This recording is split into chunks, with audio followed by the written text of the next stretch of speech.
Bom dia, pessoal! Estamos com mais um Storycast. Eu sou Manuel Alves e ministrarei esse podcast esta semana. O tema escolhido por vocês foi votado lá no nosso Instagram. Caso você queira dar opiniões, sugestões, agradecimentos, estamos ou até dicas construtivas, estamos lá no nosso Instagram, @storycast.ufcg. O tema foi colocado em votação e o mais votado foi Brasília. Então, traremos as perspectivas sobre a construção de nossa capital. Hoje estamos com os especialistas Denis Gonçalves e Luiz Ricardo, que nos ministrará o primeiro bloco do programa, e Teresa Dávila e Natália Gonçalves, que fará o segundo bloco do podcast acontecer. Desde já eu quero agradecer muito a participação deles em aceitar o nosso convite e também agradecer ao público que trouxe esse tema pra gente, que sem dúvida é muito importante ser debatido.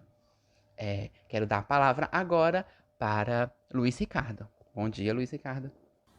Olá, bom dia, Manuel e a todos. Irei falar sobre a construção de Brasília. Inicialmente, quero agradecer pela audiência de quem nos ouve e assiste. Dizer que é um prazer participar dessa mesa. Falar sobre o processo de construção de Brasília é discorrer sobre um importante momento histórico do país. Este processo nos faz entender que o Brasil das décadas de 50 e início de 60 estava rumando para o desenvolvismo, ocorrendo uma transformação, portanto, do Brasil rural, centrado na agricultura e no analfabetismo, pelo Brasil da oportunidade, baseado no conhecimento e na elevação econômica via industrialização. Quando se iniciou a colonização do Brasil, havia uma ideia de centralização da capital do império, o que faria com que a administração chegasse ao interior.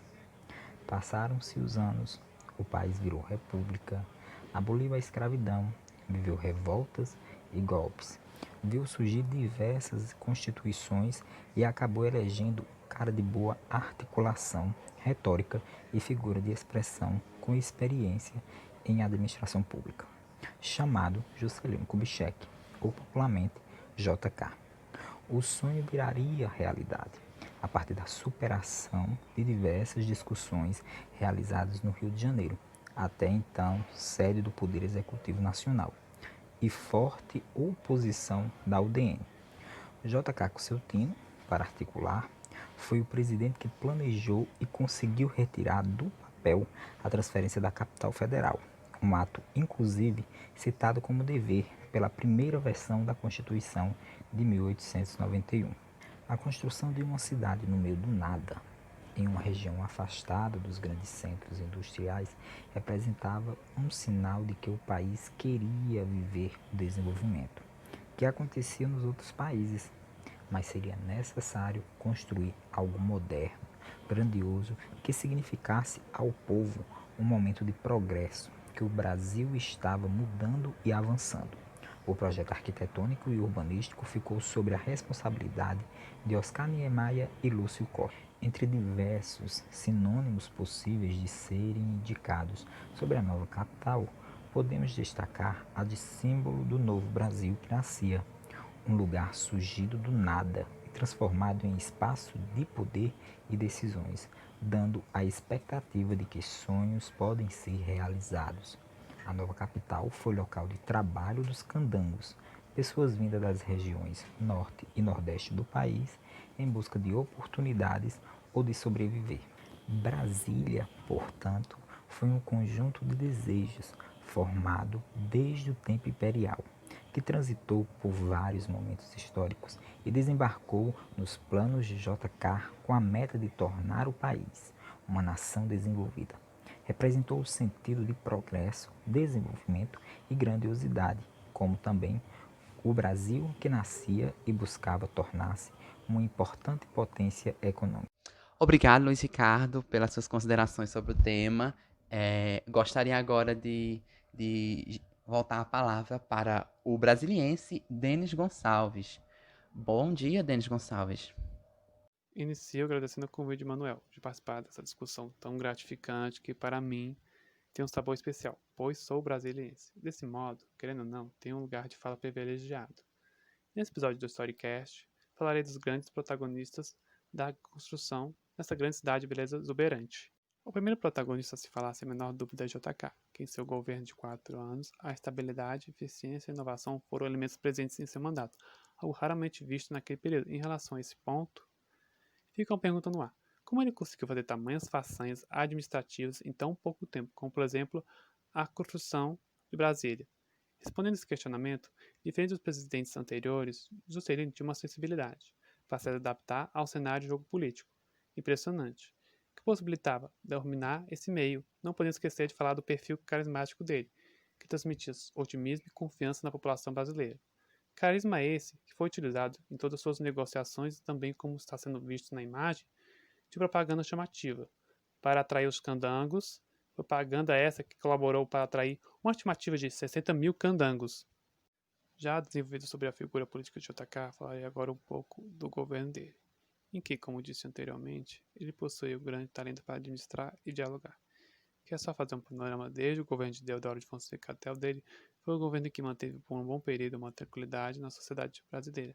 Isso vai devido ao fato de ele optar em investir em negociar, como principal ferramenta em todas as suas articulações, tanto com os militares, que absorveu os envolvidos nos movimentos Jacaracanga de Aragás, que contra o governo, no campo político fez aliança entre partidos, e com os operários nas ocasiões de greve, que em vez de mandar uma repressão policial, preferiu um diálogo entre operários e patrões, para buscar promover um acordo que ambos se beneficiavam, sem falar da grande mobilização de empregos ocasionados pelo investimento maciço no desenvolvimento, na industrialização nacional e na construção da nova capital. Com isso tudo que foi dito, posso até dizer que foi um presidente populista que servia a todos e que não deixava ninguém na mão em seu mandato. Terminando de falar de JK, focarei em outros dois protagonistas que foram fundamentais para que o projeto da nova capital do Brasil no centro do país saísse do papel. Estou falando nada menos de Oscar Niemeyer e Lúcio Costa. Iniciarei falando de Oscar Niemeyer, que não era só o principal arquiteto da construção de Brasília, como também tinha uma grande presença na direção da nova CAP, órgão responsável pelo andamento do desenvolvimento da construção, assim concedendo a ele liberdade de interferir direta ou indiretamente na concepção da nova capital. Com o decorrer da construção, Oscar teve que fazer uma reflexão sobre suas concepções arquitetônicas e viu que se antes ele projetava para atender ao mercado, agora seria para algo maior, a sociedade. E com isso teria que elaborar uma nova concepção de sua arquitetura. Se antes eram elementos simples agregados, agora tinha que manter a simplicidade, mas trazendo uma fácil leitura das obras e um caráter humano presente. Diante dessa reformulação, a funcionalidade seria o principal elemento nessas obras. Diferente de Oscar, que focava mais nos principais edifícios de Brasília e trabalhava com uma ideia já acabada de seus projetos, perdendo o caráter criativo, Lúcio Costa reformulou algumas vezes seus projetos, por devido a novas ideias vindo de fatores externos, como a especulação imobiliária ou por novos direcionamentos que vinham da nova CAP ou de Niemeyer. Lúcio, para se tornar o urbanista que planejaria o projeto de Brasília, passou por um concurso concorrido que escolheu ele por seu projeto trazer a relação de forma e função, e que também a arquitetura de Niemeyer se espelhava, para que nessa capital, que em seu formato monumental, comportasse as funções cívicas de política e de administração em que ela foi idealizada, as relações cotidianas e proporcionasse um sentimento de acolhimento aos turistas e novos moradores da capital, com cada um em seu eixo. Diversas modificações do projeto original da capital, mas o ponto principal da divisão dos eixos foi respeitada. Na parte superior dos eixos arqueados, a parte administrativa, nos eixos de encontro, o setor cultural e nos eixos arqueados, a zona residencial, onde se encontra as superquadras e inovação que Costa trouxe, sem falar nas diversas áreas verdes para lazer. Um ponto que vale mencionar é que sempre que fala do governo de JK, logo se fala do rombo que ele deixou aos cofres públicos, mas se esquece que se ele não tivesse essa ousadia de ter arriscado em acreditar no desenvolvimentismo do Brasil, a nação não teria dado esses passos largos com tamanho progresso e eficiência, e consequentemente teríamos demorado mais ainda para sair do retrocesso de pátria como tradição colonial, oligarca e rural. Quero agradecer muito, Denis, pela sua fala. Sem dúvida, ela foi bastante importante para termos um pouco mais de conclusão sobre o tema da semana. Volto de novo a agradecer a presença de vocês, Denis e Luiz Ricardo, que fizeram esse primeiro bloco enriquecedor sobre o tema que foi a construção da capital. Eu me despeço agora desse primeiro bloco, mas fiquem ligadinhos que daqui a pouco começa o segundo bloco do podcast da semana, onde teremos as especialistas Tereza Dávila e Natália Gonçalves, que darão continuidade ao discurso sobre a construção. Então, fica ligadinho aí, que já já tem mais, pessoal.